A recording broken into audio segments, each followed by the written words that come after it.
I've got Sarah McCrum, who's actually going to be talking with me today. So we're going to have a bit of a chat around, you know, what to look forward to or what to look for when coming out of this particular crisis. So I'll get Sarah to take herself off mute. And hi, Sarah.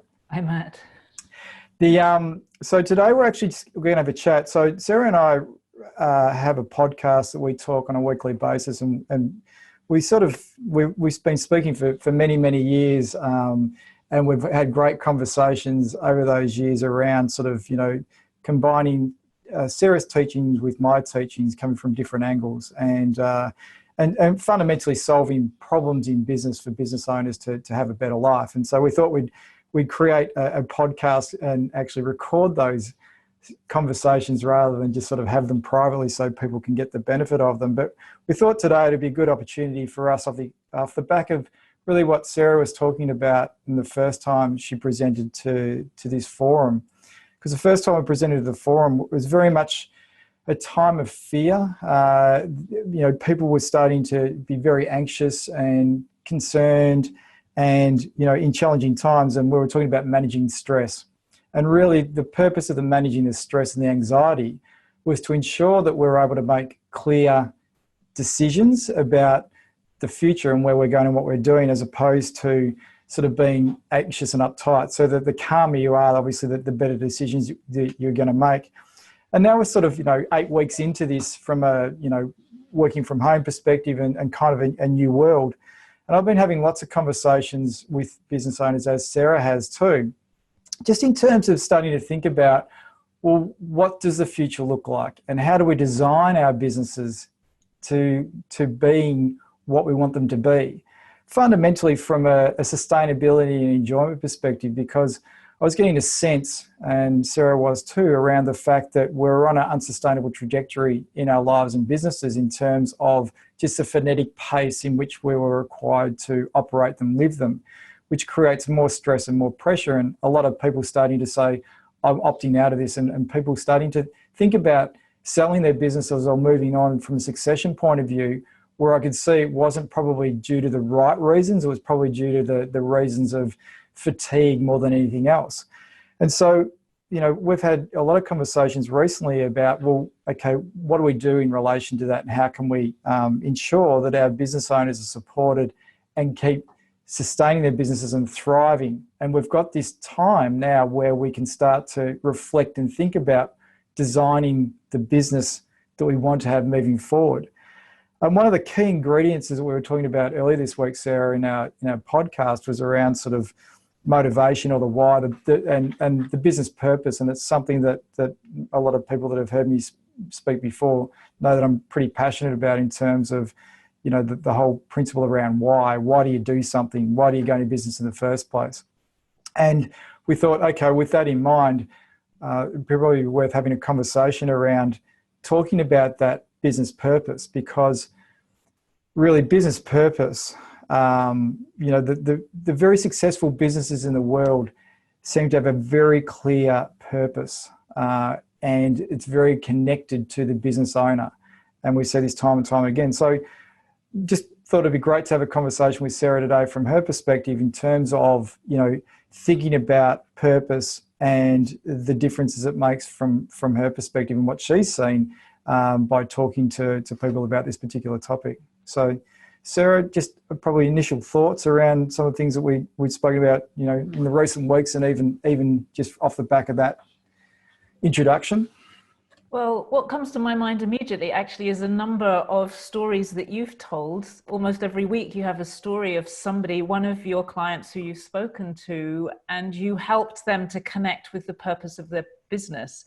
And very often they were, before that, tired or confused or stuck, or the things that we all get into as business owners and as human beings. And you describe every time the way that when they connect with the purpose again, they connect with that kind of life that we talk about, the spirit of business, like they connect with that, it's like the lights come on, and that's what makes us feel good as a human being. And I think it's really easy in business even when you're running a good business, to get into, okay, this is what I do every day. This is what I do every week. In fact, this is even what I do every year pretty much. And then I deal with this problem and respond to this situation. And we don't come back and question it again. And it was interesting because Matt pushed me really hard last week about my purpose, and my business has always been based around purpose. But by really drilling into the question, it's incredible how much it changes the thinking and therefore the decisions. I mean, it changed the decisions that I'm making, which is changing the course of my business. And I think that that's the value of it. When you start to reflect on purpose and the purpose of the business, it simplifies and clarifies every single decision you make, because everything is defined by why are you doing this? And so what are you doing and why are you doing it? And so it allows us to let go of the just basically working through the to-do list. So it's probably worth reflecting upon that. Obviously, you've been on a bit of a journey in terms of your business, and just by a bit of background, for those that don't know Sarah, and probably failed to fully introduce her. But Sarah has worked in many multifacets in the past in relation to her journey of understanding, business from multiple different lenses. And maybe Sarah, you want to give a quick intro in relation to that, and then the decisions that you've been making around sort of your business and where you're going and taking that to the next level. Well, you introduced me in a delightfully vague way there, which reflects actually, like I came through the typical self-employed coach consultant route where I, like so many people, tended to want to do a bit of everything because there were so many things that I could help people with. And I was told all the time, niche, get specific, be clear who you work with, all the things that we're often told. But I found it very difficult because I could help a lot of different people. About a few years ago, I started working much more around helping people with their relationship with money, because of a story which I won't tell now, but it's kind of a very relevant story. But I still wanted to do a bit of everything. And people are always asking me for everything. And then last week, Matt was asking me the big why question. And it became so clear to me what the purpose of the business is. And the business is not the same as me. I was very much like I was the business, and many of my clients, business owners, even when they have businesses and teams and it's all very organized, they're so identified with the business that there's not much sense of separation. So I started seeing that there's me, and then there's a business, and that I have my own purpose, which is my life purpose, my sense of what I'm doing here, but the business has its own purpose.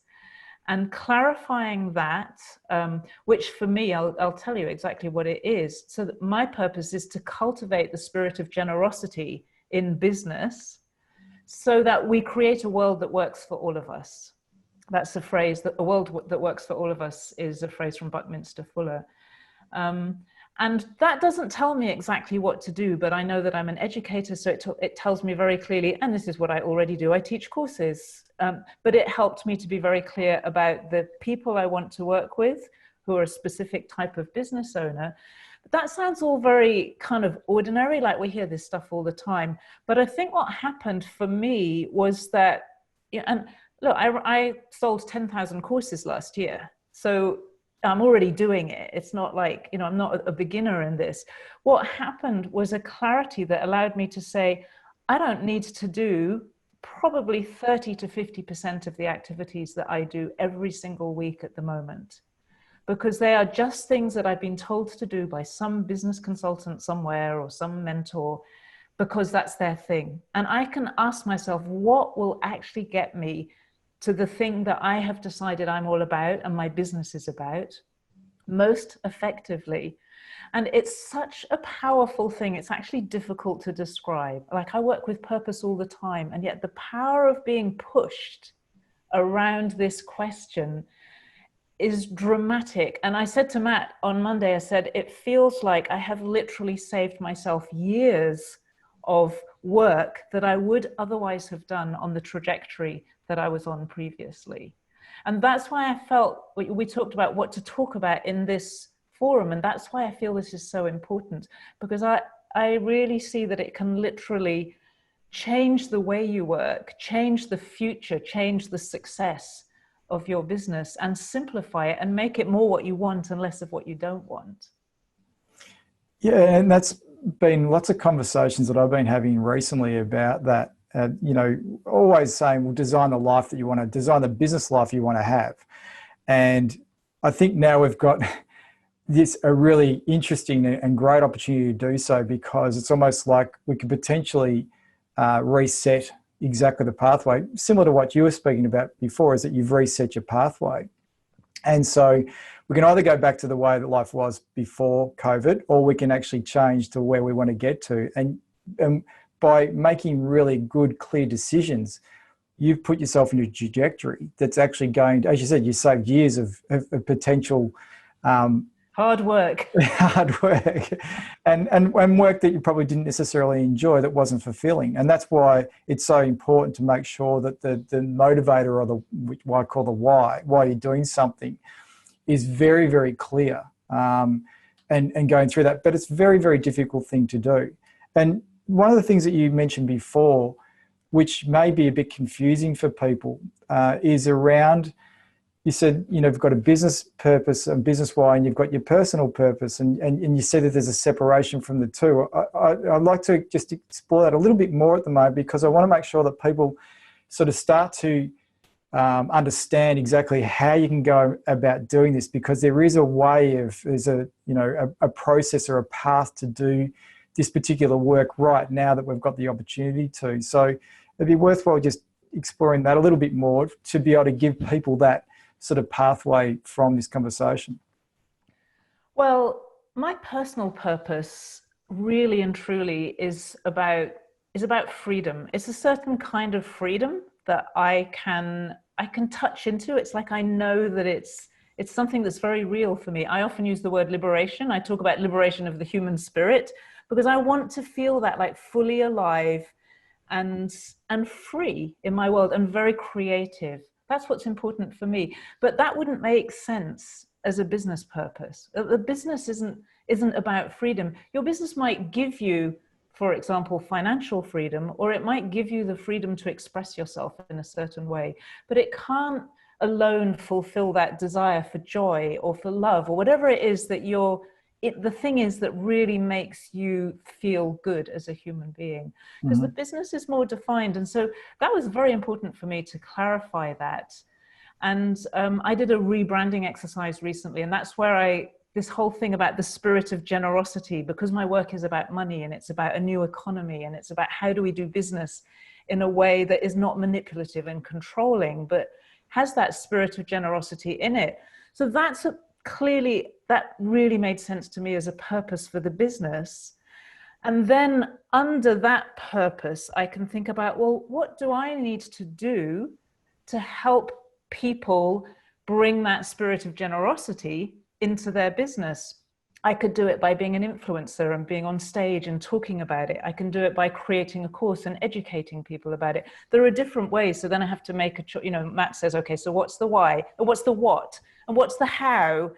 And all the annoying questions. These questions, it's like, okay, the what is this. I'm going to run courses. And who? What's the who? The who are certain types of business owners. And it all drops out of that purpose by making it clear that the business has something that it's trying to do. And that thing that it's trying to do, I can measure that, because I can look at how many people have we educated, not how many people did I talk to on social media, or how many speeches have I made this year, because actually what I care about is educating people, not making speeches. So I might make speeches or whatever, but they're no longer my primary metric. And before I was thinking, well, what should I count? What's the most important thing for me to be looking at? So it's all this, it's clarity, simplification, and then decisions that fall out of the purpose. And one of the other things that you just touched upon then is about what's the impact that you have. So we talk about a noble goal. What's the noble goal? Because that can get us very focused on saying, well, what do we ultimately want to achieve? So the why is sort of what we want to, the why do we do something, but why do we do it to achieve what? So the impact that we actually have. I think that was a clarifying moment for you as well when you were drilling down in that particular area. Well, I know I've actually seen this also with you, that just starting to talk about the noble goal. One thing I've learned a lot, because I work with money and people's relationship with money, is that, and we hear this all the time, and I absolutely see that it's true, and I know you do as well, Matt, that when money is the goal, that is not an ennobling goal. I actually believe money is a beautiful thing, and it's an incredibly powerful, beautiful energy, but it's not the goal. It's the fuel. It's the thing that makes the whole system work. And anyone who has that entrepreneurial spirit, or who is a business owner, somewhere in there is something that you really care about that makes you get out of bed and do this thing called running a business, which is way harder really than having a job, and demands unbelievable amounts of commitment and dedication and time and persistence and mistakes and mistakes and mistakes in order to get better and better at it. When whatever that is that drags you out of bed in the morning is aligned with something that lifts your spirit, or that makes you feel like this is what I'm here on this planet for. This is what I'm about. This is something I care about so much that I would fight for it, that I would do things that will annoy or irritate or disturb other people, because I know what's right here. And I know that what they're doing is not going to work very well for them. And I'm willing to stand up and be an authority, or I'm willing to learn as much as I can about this thing and share it with other people. It's that thing that makes you go over your own boundaries, not in an athletic way. That's what some people do. Often we do that when we're kids, but what is it that makes you do that as a fully mature adult, that makes you step beyond the small, ordinary person who has a to-do list every day? Yeah. And I think that is, to me, work is what ennobles human beings. It's what lifts our spirit. It's our primary way to express ourselves. Of course, we do it in our families as well, but most of us need more than a family. We need an arena where we can actually make an impact in the world that is a positive impact. And so for me, that's the very, very important part of purpose. And so in real terms, what we tend to do in this situation, or what I do for people is to first of all understand, the motivator being the why they get out of bed every day, why do they go into business in the first place, what are they ultimately trying to achieve, but then putting some sort of a goal associated with it, because I think we always like to strive for something or achieve something as part of our human spirit that you're talking about. And so that's why that noble goal sort of comes into it, because you say, well, currently this is the impact that I might be having. And in our sort of business, we're all about helping business owners achieve why they went into business in the first place. That's fundamentally the business purpose. I have a slightly different one to that, which we've spoken about before, which is, working with cool people doing cool stuff for a better life sort of type thing. So it's a different lens, but it's still connected. But in terms of the business goal, I know that we directly look after 1,000 businesses, which employs, on average 20 people, which means that, we're looking after 20,000 families that we're supporting. And I know that that's a significant impact into the community and the economy. And I know that as a larger group, we're looking after 2,500 direct clients and families. Really, we look at it from a family, personal perspective. And if I think that I could, influence 100,000 and look after 100,000 people to help make better decisions and have a better life, then that becomes more of a noble goal to actually strive for, rather than just getting another customer or another client or another business. You're starting to look at it from a bigger picture point of view. And then that then gives me a sense of, well, what am I actually trying to achieve, and where am I going, and what I'm trying to do, really. And that's gives me a greater sense of motivation on the days where it can be a little bit dark and glum and it's hard. As you said before, running a business is hard. And so how do we actually get through those difficult times, and also not just say, I'm done, I'm over, but push through that into, creating a life and a business life that supports beyond today and tomorrow, because, you know, we're needed. The economy needs us. We represent 47% of the GDP in this country, and so therefore, without us, you know, it's not necessarily going to be a great environment to be in. And so that's why it's hugely important to connect all these things together and stay connected together as business and business owners to support the trajectory of that. And that's probably why I wanted to have this conversation with you today, because I know the importance of it, and we come from different angles associated with it. There is another thing that I think is really significant that I know when you were just talking there. When you have this more noble goal, so you're thinking, how many families are we supporting? Then every additional family is something else to feel good about, to appreciate. And it enables us to get away from that goal that is out there that essentially I'm always failing in. Like if my goal is 100 families and I'm at 3 families at the moment, I just feel like I'm 97 families away. Yeah. But when you feel it, when you switch it around, it's like that, you know, you organize an event and you want 50 people to come and 30 people to come. Is that 30 great people who've shown up at your event, who've come here to learn something, or 20 people who are missing?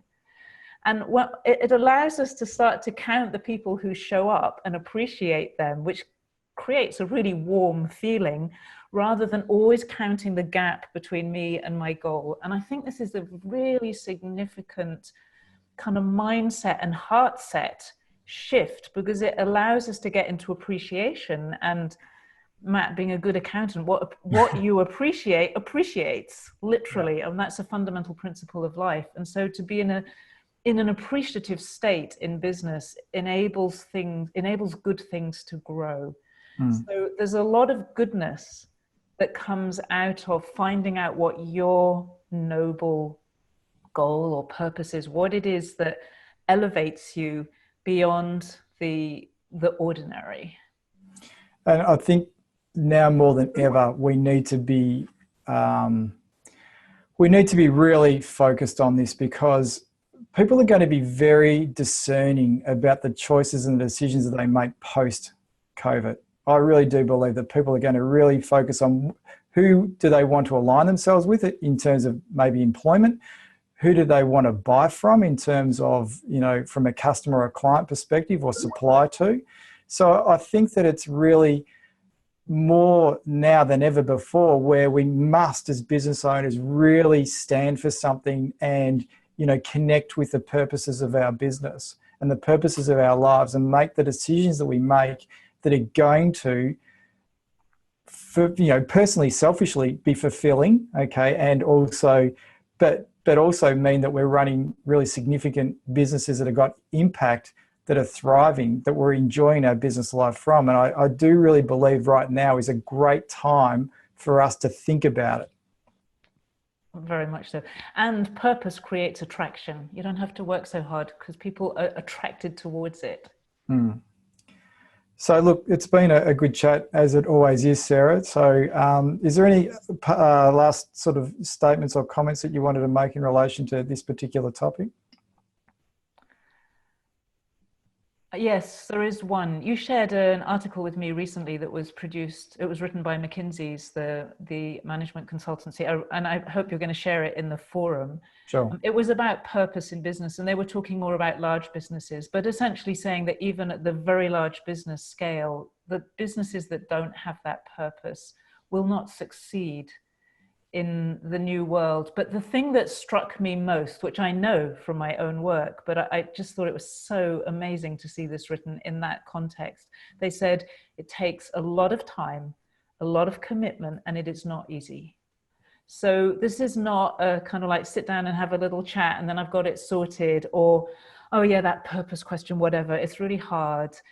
Yeah, it's really hard, and it's really worthwhile. So if it feels hard, just know that you're right on track, and that's all the more worth doing, because, you know, I don't want to present that it's just like some really easy little thing, like a formula, a little business formula that you go out and do, and now you've got it written down. It's not like that. It has to be for real. Everybody can tell now when it's for real and when it's for not. And we need to be real because it makes us feel good and it makes life feel worth living. Yeah, it's good, and it's great that you've just married sort of some of the data or the science behind, you know, what we're talking about, and it's just not fluffy concepts that we're really, you know, just having a good chat about. This is hardcore business, and the reality is it takes a tremendous amount of inward thinking and looking at, but also the discipline of actually doing that and then executing on whatever you believe that you believe in, really, in the day, and the relentless pursuit of that. So, and listening to other people, because they all have purposes too, and they count absolutely as much as I do and you do. And that makes it even more challenging, but more engaging as well. Yeah.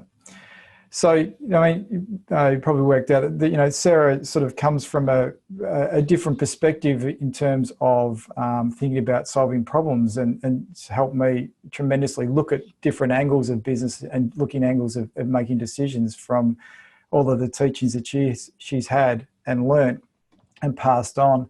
And so, you know, that's why we thought it'd be a great combination for us to chat from our backgrounds, me being probably a fairly traditional accountant and growing up traditional accountant growing up in that environment, and Sarah growing up in more of an education background, Chinese mastery, you know, energy orientated perspective, which is, and spiritual sort of perspective, which I think is tremendous to put those two things together to work out a better way. And that's fundamentally why we've created the podcast that we do, just because it's fun too, and business should be fun as much as anything else as well. So anyway, we'll give you the links of those if people are interested in wanting to sort of know more about some of the things that we discuss on a regular basis from that perspective. But just want to thank you for your time again, Sarah, today. It's been another great chat, as it always is for me, so I appreciate it. Thank you, Matt.